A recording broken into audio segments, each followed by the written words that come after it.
Thank you so much for joining this lesson. We shall be discussing physics paper 2, section 1. So welcome. Let's flow together in this wonderful discussion. Mokasa 2, 2025. Number 1, state one importance of atomic physics in the manufacturing industry. Atomic physics is the branch of physics that deals with the study of the structure of the atom.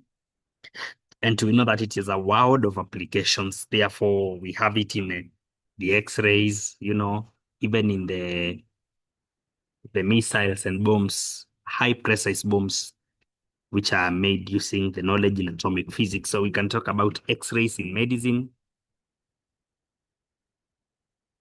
X-rays in the medicine world, and more other applications.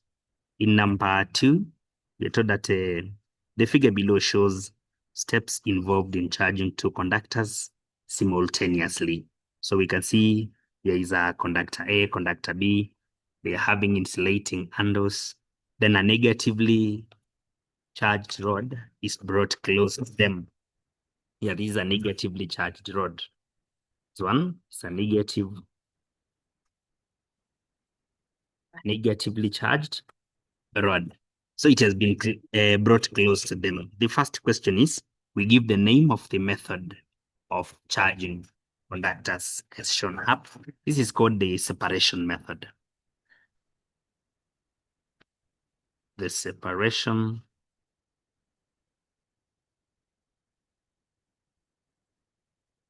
method. It's one of the methods of charging conductors. So briefly, we can actually, before responding to part 2, we can just explain what exactly happens in the charging by separation method. The two conductors are supposed to be in contact. Then a charged rod is brought close. For this case, we are having a negatively charged rod. That means now, because we know very well that like charges repel and like charges attract, then what we shall be having is the positives attracted. The positives are attracted to the first sphere and they go to the left-hand side, while negatives will be repelled to the far end of B. Then, while holding the rod in position, we separate the two spheres. While the rod is in position, we separate the two spheres. Once you separate them now, you will discover this, that the negatives in B, now that they are like charges, they shall be repelling one another. And in that process of repelling one another, they will spread themselves. So they shall be spread in the sphere like that. And the positives, which are still held to the rod, now you withdraw the rod such that it is not close to A. And the positives again will also repel one another, and we will have them also spreading. Therefore, by the end of the day, one of the spheres is going to be positively charged, another one negatively charged by the method of separation. Sketch in the space below a diagram to show the final step of the illustration. Include the charge distribution on the spheres in the diagram you have sketched. So it is what actually we've just done up there. State one property which differentiates electromagnetic waves from each other. When we talk about electromagnetic waves, these are the type of waves that do not require material medium for transmission. So these ones which do not require material medium for transmission, then we have examples of them, and there are some properties which they all share. Then there are other properties which distinguish them. For example, their frequency. These ones have different frequencies. We are just to state one, but we can talk about the frequency they have. We can also talk about the wavelength that they have. We can also talk about the energy content that they have.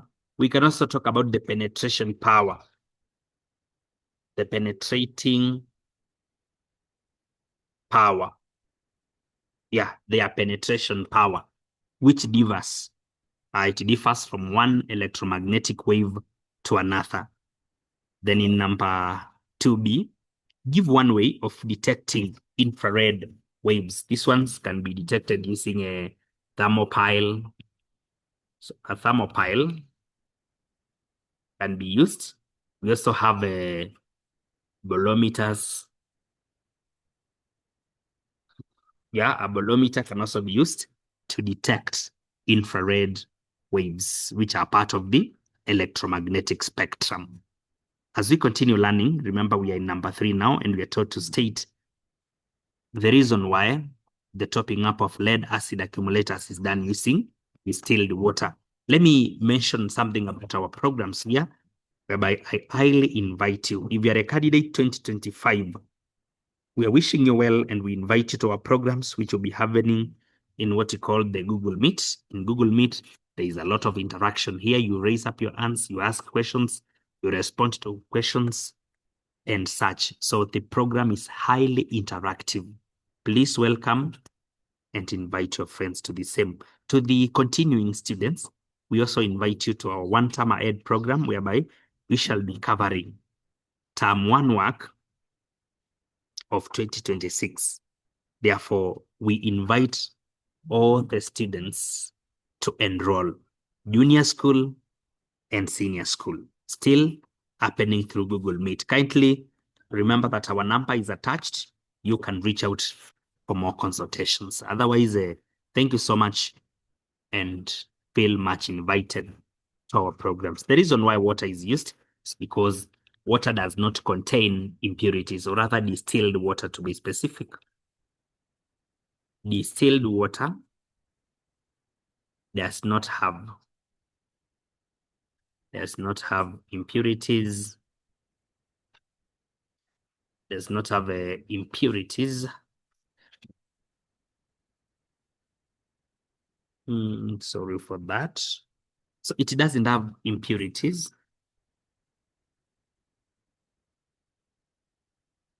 Which may react with the acid. Which may react with the acid. State the reason why the current produced by a simple cell falls rapidly when the cell is being used.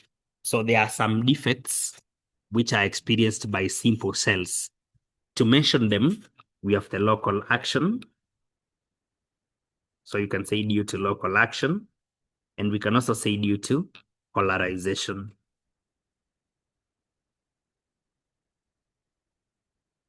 You know, the question can be advanced. You ask to explain what local action.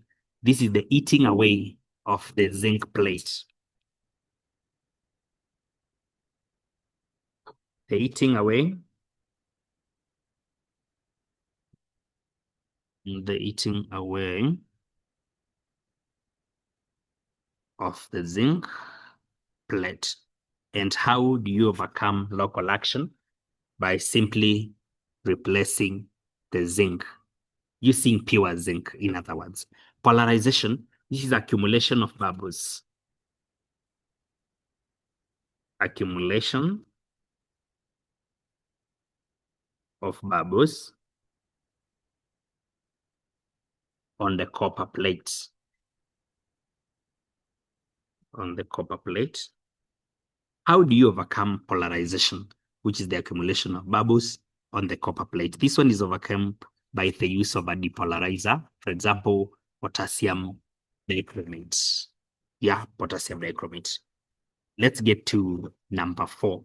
We are told in number 4 that the figure below shows an object placed in front of a pinhole camera. Using rays, show how the image is formed on the screen.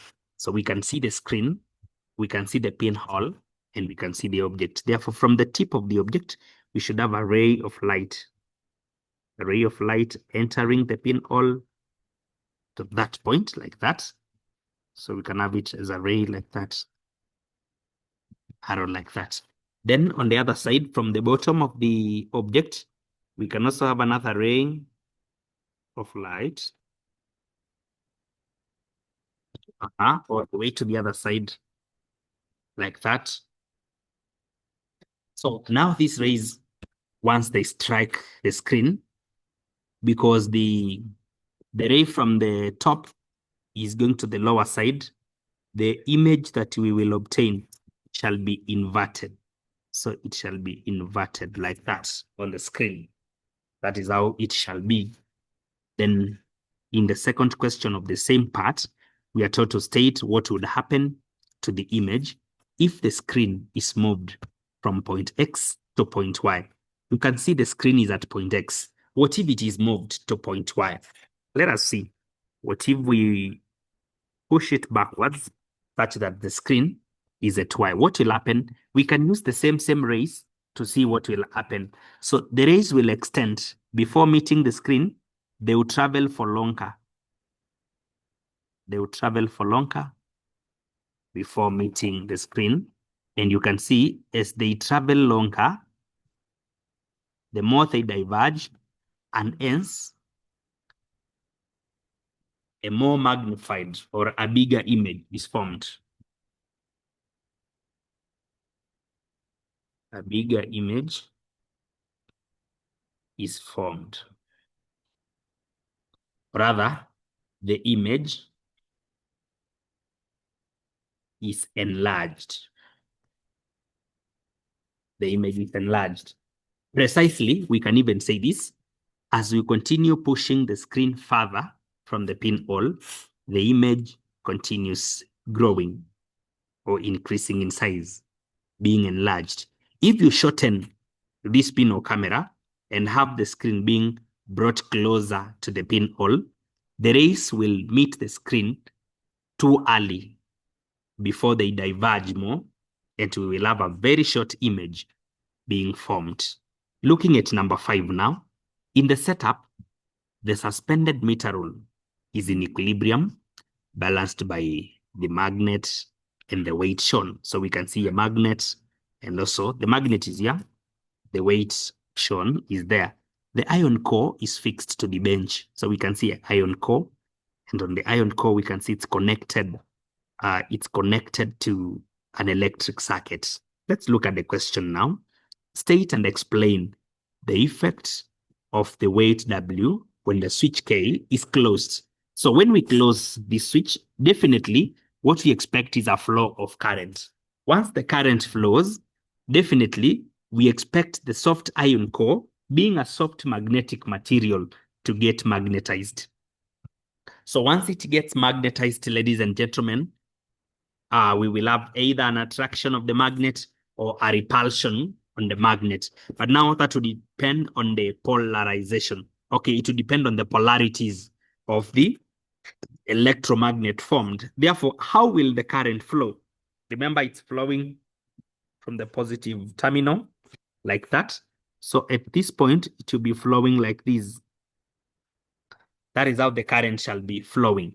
Therefore, we should be able to apply some laws and rules. For example, the clock rule that says if current at one end of a current carrying conductor is flowing in the clockwise direction, then that particular end is going to be a south pole. If it is anti-clockwise, then a north is formed. We can also use what we call the right hand grip rule, such that using the right hand grip rule, if you grip this iron core using your right hand such that your fingers are pointing the direction of the current, then the thumb shall point at the north. Therefore, if I grasp this conductor using my right hand, then such that the fingers are pointing the current flow, then I will have my thumb showing me the north. Therefore, the lower side will be a north formed, and automatically the upper side shall be a south. On the same note, we can talk about the clock rule, whereby this one is a clockwise direction of the current. That one being a clockwise direction of the current, then a south is formed. If it was anti-clockwise flow of current, we would have formed a north. But now it is a clockwise direction. So we expect a south to be formed. Now, when a south has been formed, and according to the magnet attached up there, North pole is on the lower side, then we expect an attraction. Therefore, attraction shall be experienced here. So there will be attraction on the magnet. When the magnet is attracted, remember, the soft ion core is fixed. Therefore, the magnet is going to be attracted. But the observation that we need is on the weight W attached on the other side. Therefore, what observation, what effect do we expect? Now, when this one is going to be attracted, it shall tilt like that, automatically making the other one to tilt in a anti-clockwise direction. Therefore, the weight tilts in an anti-clockwise direction. The weight W tilts in an anti-clockwise direction, or it goes upwards. Can just be simple and you get your mass. Yeah, it shall go upwards. How will you explain this? This is because the electromagnet formed,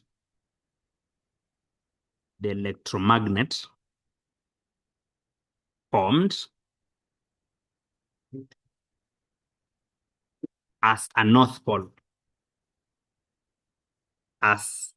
Okay, we can start with the south pole because it is what concerns us. It has a south pole near the north pole of the other magnet.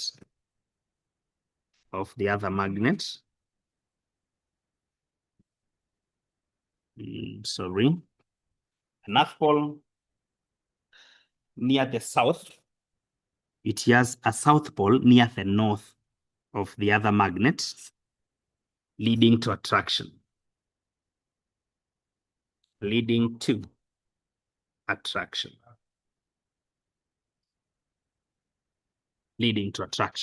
Now, once the attraction has occurred, ladies and gentlemen, we shall have automatically the weight going upwards.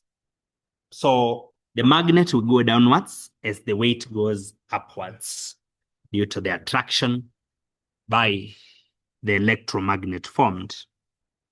Okay, we check part 2. What will be the effects of greatly reducing the number of turns for the windings of the soft ion on the weight? So if we reduce the number of turnings, we expect a weaker magnet to be formed. And therefore, if a weaker magnet is formed, then the magnet which is already on the system will be less attracted. And therefore, the turning here will be less. So we expect the turning on the weight to be less. Therefore, the weight W will turn less. This is because of simply the reduced magnetism, because of the reduced number of turns, because the higher the number of turns, the greater the magnetism produced. Number 6, a concave mirror of local length 10 centimeters forms a virtual image. Virtual image. That one should be underlined. Virtual image 6 centimeters high and 30 centimeters from the mirror. Locate the image by actual drawing. Locate the image by actual drawing. Okay, let us look at some drawings here that will lead us to coming up with the image, and possibly the unknown object. So we can have a y-axis and an x-axis. Then we are also supposed in the ray diagrams to come up with a good scale to represent all the information that we have.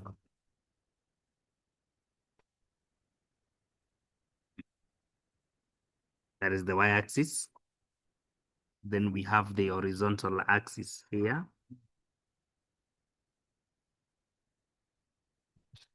Yes. So we are told that the focal length is 10. The focal length is 10. So if this one is treated as 10, 20, like that, then we will have that here at this point. Then we can also have 10 on the other side, 20, 30, 40, 50, like that. We are told that F is 10, focal length is 10. So capital F shall be at a point here. That is the principal focus. Then capital C, the center of curvature, shall be at a point like that one. Then we are told that this virtual image is 30. This virtual image is going to be 30 centimeters from the mirror and 6 centimeters high. So that from the, so it shall be here. 30 centimeters, the mirror. It is virtual, remember, so it's going to be dotted. The image is dotted 6 centimeters high. So for the vertical axis, and actually, this being a concave mirror, we shall have it like this. We shall have it like this. We are just supposed to show the type of the mirror by having a small curve here. That one is very key. We show the type of the mirror like that. Then with this now, what we are talking about is the scale, whereby for x-axis, 1 centimeter is representing 10 centimeters. Then for the y axis, the scale used is 1 centimeter to represent 5 centimeters. 1 centimeter to represent 5 centimeters. And on the other case, 1 centimeter, 10. So it means we have 5 units there, then 6 will just be here.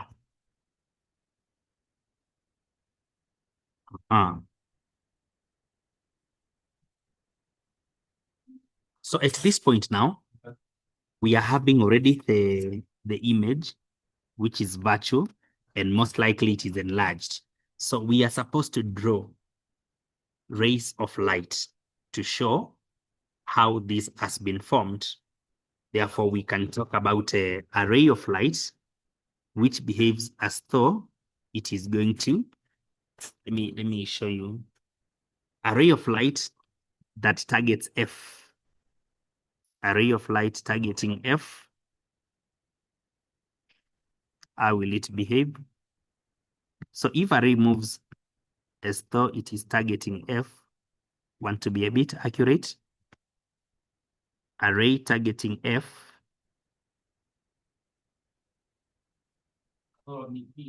a ray targeting F like that, it means this ray came close and parallel to the principal axis. Yeah, that ray came close and parallel to the principal axis like that. So we will have the incident now here, like that. Then we can also talk another ray, a ray passing through C. It must have passed through the same path. So a ray through C is usually reflected through the same path. So from the top through C, the ray passes through the same path, like that, the same path. Therefore, yeah. Therefore, what do we expect now? Remember, this one is a complete line.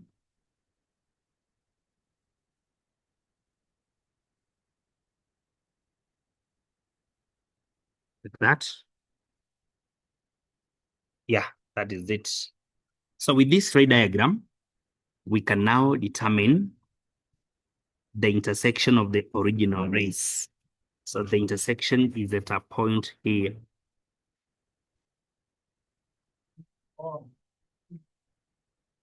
Intersection, then we identify the point of intersection of the incident rays. That is the point. No, not really. Yeah, this is the point. That is the point where the two rays are intersecting. Therefore, with that, we can talk now about magnification. For magnification, we can use two distances. We can check the distance from object to image. Okay, from the mirror to object. You know, magnification can be given by two methods. It can be V, image distance, out of U, object. So this is 30 out of, where the object was is 12. So 30 over 12. This gives us 2.5. So the magnification is 2.5. Yeah, 2.5. Then now we proceed to, actually, it's like this number 6 should be done in a better way. I'll show you. We'll be doing a recap on the same so that I clearly show you a few things, even if it will mean doing some changes on the scale that we have chosen. So we can check number 7 of this wonderful paper. In number 7, we are told that in a siren, sound is produced when a jet of air is directed perpendicularly to the ring of holes on a rotating wheel. Explain the effect on the pitch of sound produced when the speed of rotation of the wheel is increased. So the pitches are going to increase. Pitches increase.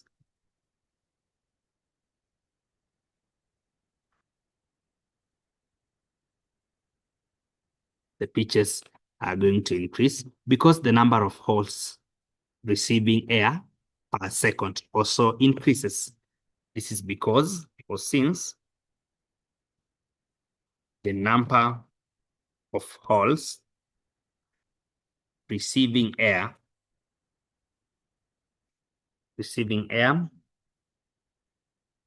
per unit time also increases.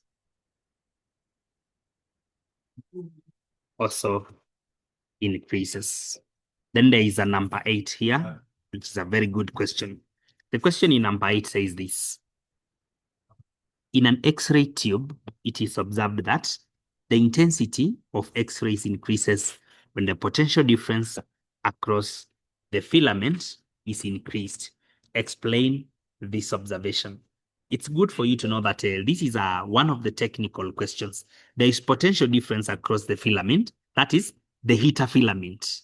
Then there is a different potential difference, actually, extra high tension, whereby it is connected between the cathode and the anode. So the cathode and the anode are supposed to exist at very high potential differences. So that is a very different potential difference from the one that is on the filament. So on the filament, when potential difference is increased with reference to the Ohm's law, we're supposed to know that current is also increased. And if the current is increased, then the heating effect at the cathode is also increased. That means if the heating effect is increased, we shall have more electrons produced, leading to X-rays of high intensity. So that is actually the simple explanation to this. Potential difference increases what? The heating current. The heating current. the heating current leading to increase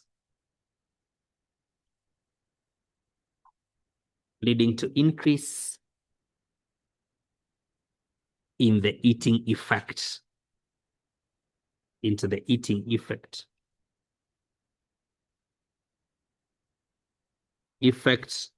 which is called now the thermionic emission.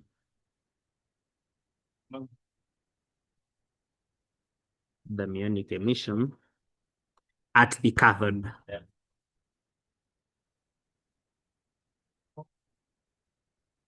At the cathode. This increases the number of produced electrons. This increases the number of produced electrons, leading to production of X-rays of a higher intensity.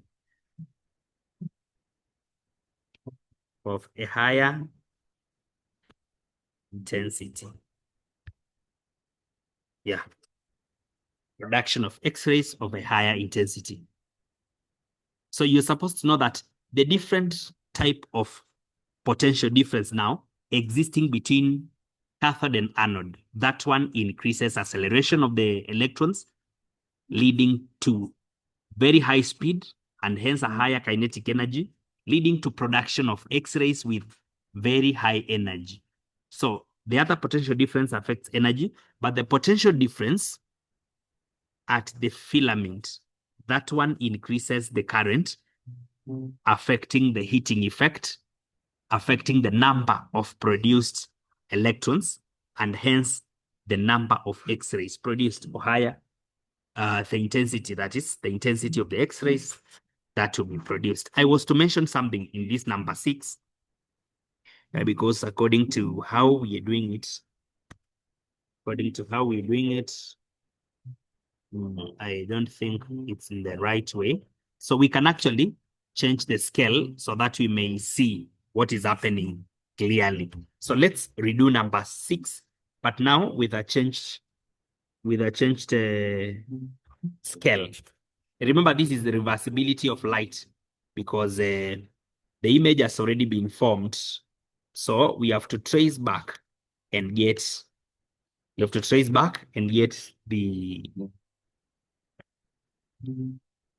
what we are calling the position of the image. So here, what I'm having is the mirror itself.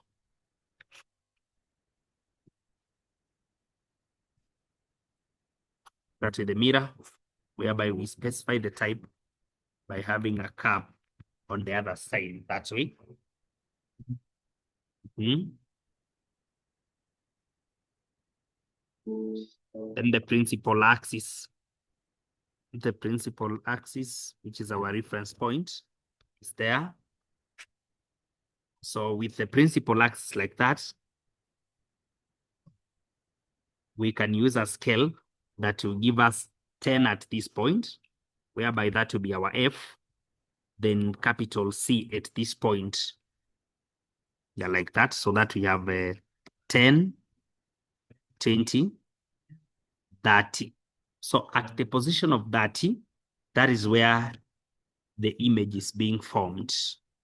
This is 10, this is 20, this is 30. So we shall have the image, which is virtual, and having 6 centimeters will be formed. That is where it shall be formed.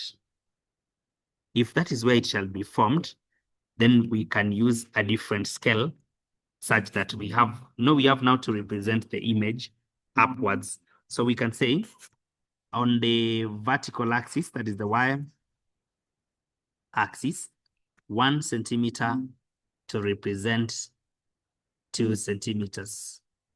1 centimeter represents 2 centimeters.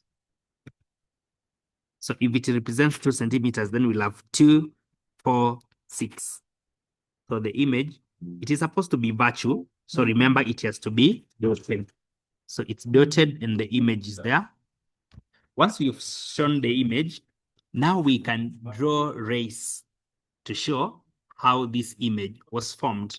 First, we're supposed to talk about a ray of light, which is passing through C and has to be reflected through the same path. Therefore, a ray through C passes through the same path, but behind the mirror, it is supposed to be dotted. The ray is supposed to be dotted behind the mirror. A ray through C will just be reflected through the same path. So we will have arrows here. That way.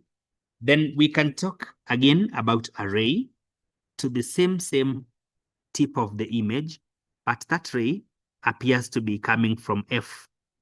Now, if it appears to be coming from F, it means the ray is supposed to have come close and parallel to the principal axis. So let me do the line, this point, a dotted line like that. Yeah, like that. So for the ray to pass through F, it must have approached this particular mirror close and parallel to the principal axis.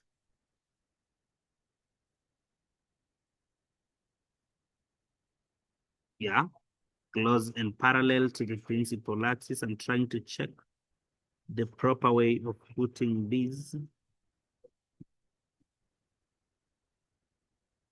Like that.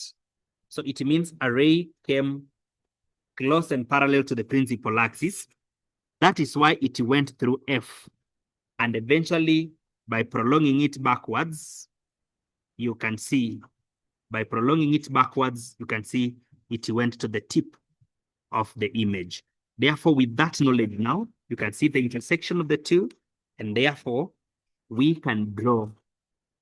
We can now carefully have our object at this position. That's our object. So that is where the object was. With the object there, we can consider two things. And I'm sure this will be affected by accuracies. So let's talk about the distance from where. You know, magnification now can be found using two methods. Magnification can be given by V over U, and magnification can also be given by height of image out of height of object. So can we consider the heights? Yes, we can. Now, if we can consider that, then we'll say, okay, let's begin with the distances. We have a magnification as 30 divided by, that should be divided by the other distance. This is 10. Therefore, the other distance I can see is 5, 6, 7. 30 divided by 7. Or thereabout. Actually, it's 7.5. So I'm getting exactly 4. This is 7.5. 7.5. So I'm getting 4 as the magnification. Can we check the other consideration, whereby we can consider the heights? So magnification can also be given by height of the image, which is already 6, divided by height of the image, which is going to be 1.5. Remember, according to this scale, according to the scale that we have here, this is up to here. In 1 centimeter, we'll have 2 units. So it means at this point, this is a half.